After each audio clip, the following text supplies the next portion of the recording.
خداوند آپ سب کے ساتھ ہو،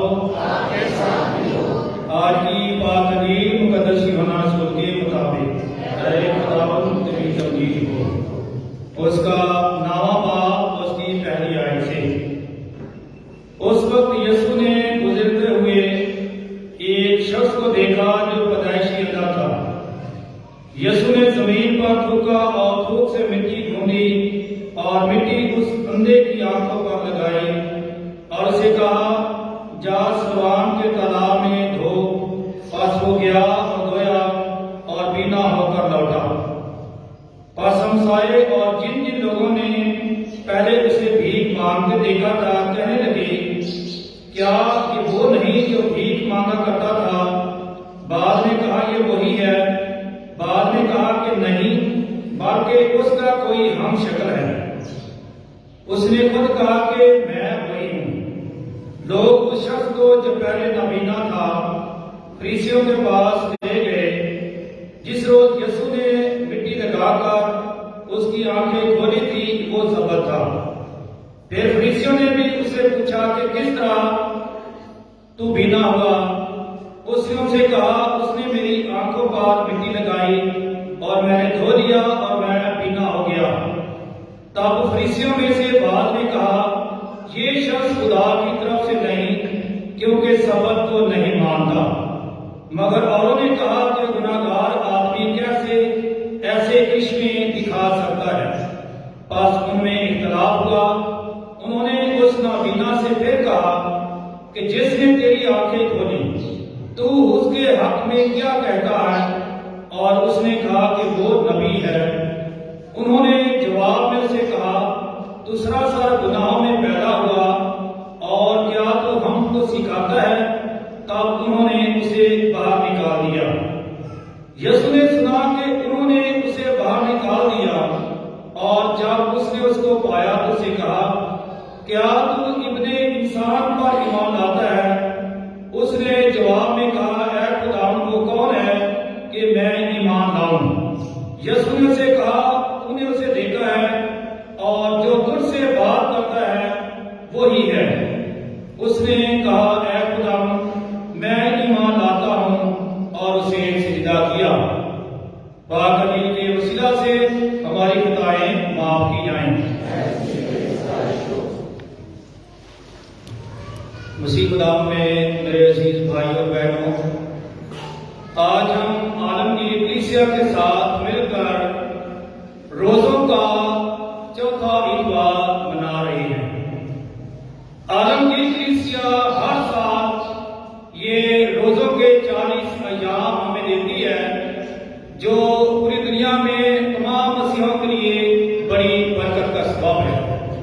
اور پوری دنیا میں جتنی بھی کلیسیاں وجود رکھتی ہیں، ان میں وہاں کیتھولک کلیسیا کو یہ اعزاز حاصل ہے کہ وہ روزوں کی اہمیت کو سمجھتی ہے، یسوع کے دکھوں کی اہمیت کو سمجھتی ہے، اور سال کے دوران یہ 40 روزوں کا سفر مومنین کو مہیا کیا جاتا ہے تاکہ وہ یسوع کے دکھوں پر دھیان و گیان کر سکے اور اس کے ساتھ ساتھ اپنی زندگی پر بھی دھیان و گیان کر سکے۔ اور اس لیے عالمگیر کلیسیا ہر سال روزوں کا آغاز رات کے وقت سے کرتی ہے، اور ہر مسیح مومن پر قائم ماتھے پر صلیب کا نشان بنا کر یہ کہتا ہے کہ اے انسان کو کھا کر خاک میں پھر لوٹ جائے گا۔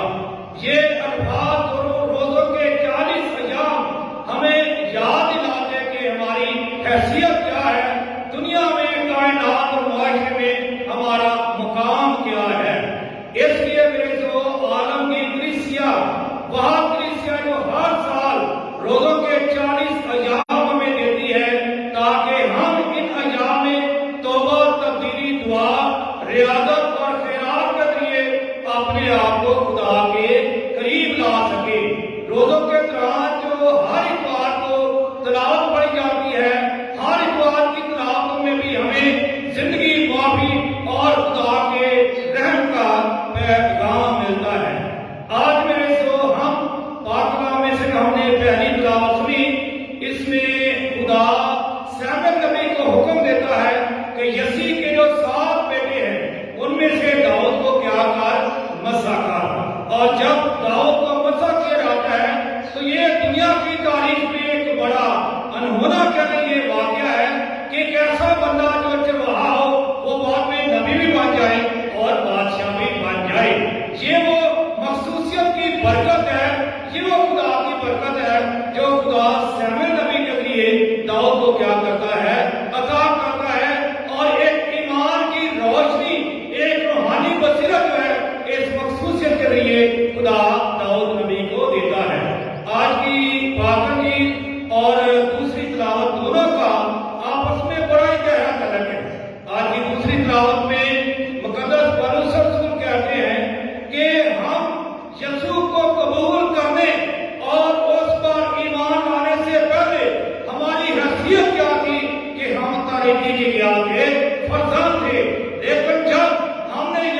گئی. ہم تاریکی کے فرزند نہیں بلکہ کس کے نور فرزند بن گئے؟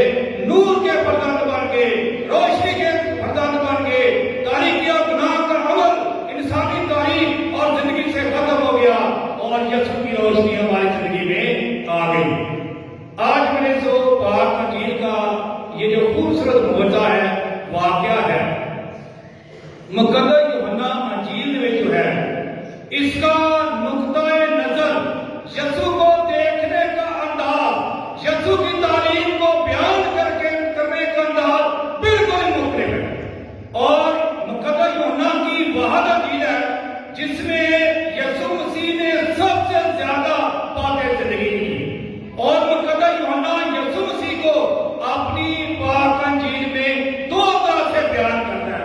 پہلا یسوع کا روح کہ وہ زندگی دینے والا ہے, اور دوسرا روح کہ یسوع شفا دینے والا ہے. میرے عزیزو, مقدس یوحنا کی پاک انجیل میں جتنے بھی معجزات ہیں, جتنے بھی تعلیم ہیں, دونوں عمل میں یسوع کو اس طرح دکھایا گیا ہے. اور یسوع کا عظیم رحم, یسوع کا عظیم پیار, یسوع کی عظیم محبت اور کلام کی عظیم تعلیم جو ہے مقدس یوحنا کی زندگی میں ذریعے یسوع کی زندگی میں ہمیں نظر آتی ہے. آج میں جو معجزہ ہم نے سنا ہے, بائبل مقدس میں جو اس کا ٹائٹل دیا گیا ہے وہ ہے پیدائشی انڈا. اب یسوع مسیح نے شفا دینے سے پہلے ایک بہت بڑا سوال یسوع کے سامنے آیا. وہ سوال کیا تھا کہ کیا اس نے گناہ کیا ہے یا اس کے خاندان یا والدین نے گناہ کیا ہے؟ اس کے اندھے ہونے کی علامت کیا ہے, وجہ کیا ہے؟ شفا دینے سے پہلے یہ سب سے پہلا سوال یسوع مسیح نے کیا. اب یسوع مسیح نے بڑا خوبصورت جواب دیا کہ یہ جو بھی اس کی زندگی میں اندھا پن ہے, یہ گناہ کی وجہ نہیں ہے, یہ سارا خدا کے جلال کے لیے ہے. خدا اپنا جلال اس شخص کے لیے دنیا میں کیا کرنا چاہتا ہے, ظاہر کرنا چاہتا ہے. میرے جو خدا یسوع مسیح کا جو منشور ہے, جو انجیل نویس ہیں, مصنفین ہیں, وہ یسوع مسیح کے منشور کو دو طرح سے ہمارے سامنے بیان کرتے ہیں. اب یہ دونوں منشور کا اظہار یسوع نے خود کیا. پہلا منشور آتا ہے مقدس متی کے انجیل میں کہ میں راست بازوں کے لیے نہیں بلکہ کن کے لیے آیا ہوں, گناہگاروں کے لیے آیا ہوں. دوسرا منشور مقدس لوکا کی انجیل اس کے چوتھے باب میں یسوع مسیح کہتا ہے کہ میں اس لیے دنیا میں آیا ہوں, خدا نے مجھے اس لیے مزہ کیا اور بھیجا ہے. اور پہلی ہی آیت کا جو منشور ہے وہ کیا ہے کہ اندھوں کو کیا دوں, بینائی دوں, کچھوئیوں کو کیا دوں, آزادی بخشوں, کوڑیوں کو پاک صاف کروں, بیماروں کو کیا دوں, شفا. یہ یسوع مسیح کے دو عظیم منشور ہیں. اب یسوع نے یہ بات کہی ضرور, لیکن یہ عمل کب ہوا؟ عمل کا پہلا حصہ میں آپ کو بتاتا ہوں, شاگردوں کا چناؤ, شاگردوں کی بلاد اور مخصوصیت. آپ دیکھیں یسوع مسیح کے جتنے بھی شاگرد ہیں ان میں دو طرح کے لوگ ہیں. ایک ہے محصول لینے والے اور دوسرے کیا ہے, مچھلیاں پکڑنے والے. اور دوسرا منشور جب یسوع مسیح نے کہا کہ میں اس لیے آیا کہ اندھوں کو کیا دوں, بینائی دوں. آج جب یسوع مسیح نے اس اندھے کو جنم کے اندھے کو, پیدائشی اندھے کو شفا دی, تو یسوع مسیح نے اپنا منشور پورا کیا کہ نہیں؟ میرے عزیزو, اب یہ دو طرح کے جو طبقے, دو طرح کے جو لوگ ہیں, یسوع کے زمانے میں ان کے بارے میں لوگوں کی رائے کیا تھی, تصور کیا تھا؟ پہلی بات جو محصول لینے والے یا مچھلیاں پکڑنے والے ہیں, ان کے بارے میں یہ تھا کہ یہ غریب لوگ ہیں, ان پر خدا کی لعنت ہے, یہ کبھی بھی خدا کی بادشاہی میں داخل نہیں ہو سکتے. اور معجزہ دیکھیں جن کے بارے میں تصور یہ ہے کہ یہ خدا کی بادشاہی میں داخل نہیں ہو سکتے, وہ رسول بن گئے, وہ مشنری بن گئے, وہ گواہ بن گئے, اور ساری دنیا میں جا کے یسوع کی پاک انجیل کا کیا کر رہے ہیں, پرچار کر رہے ہیں. اب یہ دوسری طرح کے لوگ, یسوع کے زمانے میں تین جو بیماریاں تھیں نا, یہ بڑی بیماری, اور ان تینوں بیماریوں کے بارے میں بھی یہی خیال تھا, یعنی گود کی بیماری, فالج کی بیماری اور اندھے پن کی بیماری.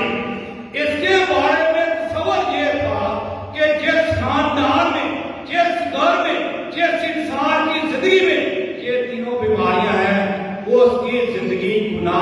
شدہ زندگی ہے اور اس بیماری کی وجہ اس کا گناہ ہے اور خدا اس سے خوش نہیں ہے، اور ان کے بارے میں لوگوں کا رویہ بڑا منفی ہوتا۔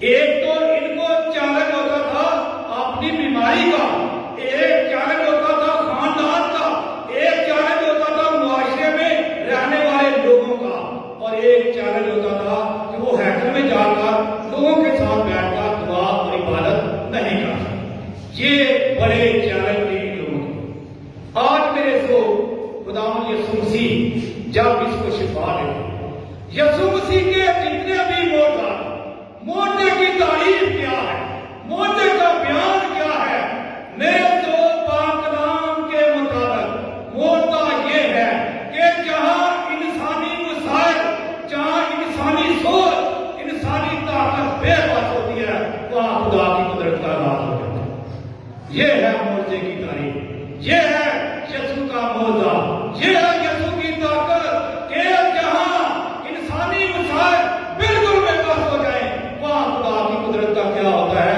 آغاز۔ اور یہ جو تین بیماریاں ہیں، ان کے بارے میں بھی تصور یہی تھا، کوڑ کی بیماری، حالت کی بیماری اور اندھے پن کی بیماری، کہ اگر ان تینوں بیماریوں سے کوئی شفا دے سکتا ہے تو وہ صرف خدا، انسان کے پاس کی بات یہ نہیں۔ آج میرے جو جب یسوع مسیح اس اندھے کو شفا دیتا ہے، اب یسوع مسیح کے جتنے بھی معجزات ہیں، یسوع مسیح کے پاس جو بھی آیا، یسوع مسیح ایک ہی سوال کرتا، ایک تقاضا ہوتا تھا یسوع کا، وہ تقاضا ہوتا تھا اس کے شخصی ایمان کا، کہ کیا تیرا ایمان ہے کہ میں تجھے شفا دے سکتا۔ مارتھا کو یسوع نے کیا کہا کہ قیامت اور زندگی میں ہوں، جو مجھ پر ایمان رکھے گا وہ مر جائے تو بھی کیا رہے گا؟ زندہ رہے گا۔ سامری عورت کو بھی یسوع نے ایمان لانے کی دعوت دی، اور آج کے معجزے میں بھی یسوع مسیح نے پیدائشی اندھے کے ساتھ کیا سوال، کیا تقاضا کیا؟ وہ تھا ایمان کا تقاضا۔ اس لیے میرے تو بائبل مقدس میں یسوع کے سارے معجزات نے جس بھی شخص نے اپنی بیماری سے شفا پائی، اور شفا اور معجزے کا تعلق انسان کے ایمان کے ساتھ بہت گہرا ہے، اور اس لیے جس پر یسوع کا رحم ہوا، جس نے بھی شفا پائی، اس کے اندر یسوع نے کیا دیکھا؟ ایمان۔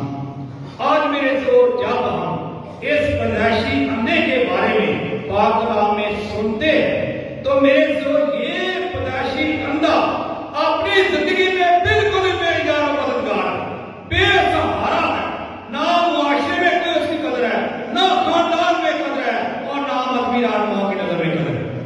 اب ایسے حالات میں یہ انسان جو ہے بے بسی کی زندگی گزار، لاچارگی کی زندگی گزار ہے، اور ایسی حالت میں ایک مسیحا ہے جس کا نام ہے یسوع مسیح، اور یہ شخص جب چل کر یسوع کے پاس جاتا ہے، کلام میں لکھا ہے کہ پہلا جب عمل ہوا ہے جہاں سے شفا کا عمل شروع ہوتا ہے، اور وہ ہے کلام میں لکھا کہ یہ پیدائشی اندھا خود چل کر کس کے پاس گیا؟ یسوع کے پاس۔ اب جب اس نے چلنا شروع کر دیا، یسوع کی طرف اپنی نظریں شروع کر دی، یسوع کی طرف دیکھنا شروع کر دیا، تو شفا کا عمل بھی میرے سے شروع ہو گیا۔ اس کی بینائی بحال ہونا شروع ہو گئی، کیونکہ وہ چل کے کس کے پاس جا رہا تھا؟ یسوع کے پاس جا رہا تھا۔ اب میرے تو جب یہ یسوع کے پاس گیا، اس نے شفا پانی، اس کی زندگی کا اندھا پن ختم ہو گیا۔ ایک پھر چیلنج آ گیا۔ پہلا چیلنج تھا شفا نہ پانا، اندھا ہونا، آپ شفا بھی پانی، ایک اور چیلنج آ گیا۔ وہ چیلنج کیا؟ یہ تین بڑے چیلنج ہیں جس کا اس نے سامنا کیا۔ پہلا چیلنج فریسیوں کی طرف سے، شفا پانی، شفا پانے کے بعد فریسی نے اس پر کیا بھیجی؟ لعنت۔ اور دوسرا اس کو گمراہ کرنے کی کوشش کی، اور یہ ہمارا دیا کہ ہم تو موسیٰ کے کیا ہیں؟ پیروکار ہیں۔ اور تیسرا کہا کہ تجھے شفا کس نے دی ہے؟ تو اس بندے نے کیا کہا کہ مجھے جس نے شفا دی ہے یہ کوئی انسانی طاقت نہیں کر سکتی، یہ نبی ہے جس نے مجھ پر کیا ہے؟ کیا کیا ہے؟ بحال کیا ہے۔ اب میرے جو پہلا چیلنج، پہلا منفی رویہ فریسیوں کی طرف سے، اب دوسرا چیلنج والدین کی طرف سے آ گیا۔ والدین شفا یاب ہونے کے باوجود اپنے بیٹے سے ناراضگی کا اظہار کرتے ہیں۔ اب تیسرا چیلنج اور منفی رویہ معاشرے کی طرف سے کہ معاشرہ شفا پانے کے باوجود اسی نظروں سے دیکھ ہے کہ یہ بیکاری ہے، یہ اندھا ہے، شفا پانی ہے، اور الزام کیا لگا ہے کہ یہ وہ شخص نہیں ہے، اس کا کوئی کیا ہے؟ ہم شخص۔ یہ تین بڑے چیلنج آ گئے۔ اب میرے جو کیا یہ شخص خاندان بھی چھوڑ دیا، مذہبی رہنماؤں نے بھی رد کر دیا، معاشرے نے بھی رد کر دیا، لیکن کیا اس نے یسوع کا انکار کیا؟ کیا اس نے یسوع کا انکار کیا؟ اتنے سارے چیلنج ہونے کے باوجود، منفی رویے ہونے کے باوجود اس نے اقرار کیا کہ مجھے کس نے شفا دی ہے؟ یسوع۔ اب یسوع مسیح شفا پانے کے بعد یہ سارا ماحول دیکھ رہا ہے، اس کو باہر نکال دیا گیا۔ یسوع یہ سارا منظرنامہ اپنی آنکھوں سے دیکھ رہا ہے کہ بندہ تو شفا پا کے اس کے باوجود یہ کیا ہو؟ اب یسوع مسیح اس کے پاس جاتا ہے، یسوع مسیح سے سوال کرتا ہے کہ کیا تیرا ایمان مجھ پر ہے؟ شفا تو پالی، لیکن سوال پھر ایمان کا آ گیا، مضبوط کرنے کا آ گیا۔ یسوع اصل میں اس کو اپنا گواہ بنانا چاہتا تھا، اس کو مبشر بنانا چاہتا تھا، اور سوال کیا کہ تیرا ایمان مجھ پر ہے؟ میرے جو اس پیدائشی اندھے نے تین چار باتیں بڑی زبردست کی۔ پہلا عمل اس کی زندگی میں کہ وہ خود یسوع کے پاس چل کر آیا۔ دوسرا عمل اس نے کیا کہ اس نے یسوع کو نبی ہونے کا درجہ دیا۔ تیسرا عمل جو اس نے کیا کہ اس نے یسوع پر کیا رکھا؟ ایمان۔ اور چوتھا خوبصورت عمل یہ لکھا ہے آخری آیت میں، آپ نے غور سے سنی ہے کہ وہ یسوع پر ایمان لایا، اور ایمان لانے کے بعد یسوع کو کیا کیا؟ سجدہ کیا۔ آپ ان چاروں باتوں کو چھوڑ دیں، ان چاروں باتوں سے اور اس نے بڑا کام کیا۔ وہ کیا کیا؟ وہ اس نے کیا کہ وہ یسوع کا گواہ بنا۔ اس نے باہر جا کر اس بات کا اظہار کیا کہ اس پر رحم جو ہوا ہے، اسے بینائی جو ملی ہے، اسے شفا جو ملی ہے، وہ کس نے دی ہے؟ یسوع سے۔ آج میرے جو یہ پیدائشی اندھا جس پر یسوع نے رحم کیا، جس کو خداوند نے شفا دی، میرے جو آج اس کا کردار، اس کا مضبوط ایمان ہم سب کے لیے ایک بہت بڑی کیا ہے؟ دعا ہے۔ اور آج اس کا مضبوط ایمان ہر مسیح ایمان کے ایماندار کے لیے ایک دعوت ہے جن کا ایمان کمزور ہے، جو روحانی طور پر کمزور ہے، اور آج اس پیدائشی اندھے کا مضبوط ایمان، اس کی گواہی آج ہم سب کو دعوت دیتی ہے کہ اپنے ایمان پر غور کریں، اپنی روحانیت پر غور کریں کہ میرے اندر جو ایمان ہے، میرے خاندان میں جو ایمان ہے، میرے خاندان اور میری شخصی جو روحانیت ہے وہ کیسی ہے۔ اور آج یہ ہم نے اس اندھے سے سیکھنا ہے۔ اور اس سے بھی بڑی خوبصورت بات کہ یہ پیدائشی اندھا چل کر یسوع کے کیا آیا پاس۔ آج اس بات پر بھی غور کرنا ہے۔ آپ بڑے خوش قسمت لوگ ہیں کہ آپ ہر اتوار، ہر جمعے کو مشکلات کے باوجود، یہ رکاوٹوں کے باوجود آپ چل کر کس کے گھر آتے ہیں؟ خدا کے گھر آتے ہیں، یسوع کے پاس آتے ہیں۔ داؤد نبی نے کیوں کہا میں خوش ہوا جب میں آخر گیا ہوں ہمارے گھر چلیے؟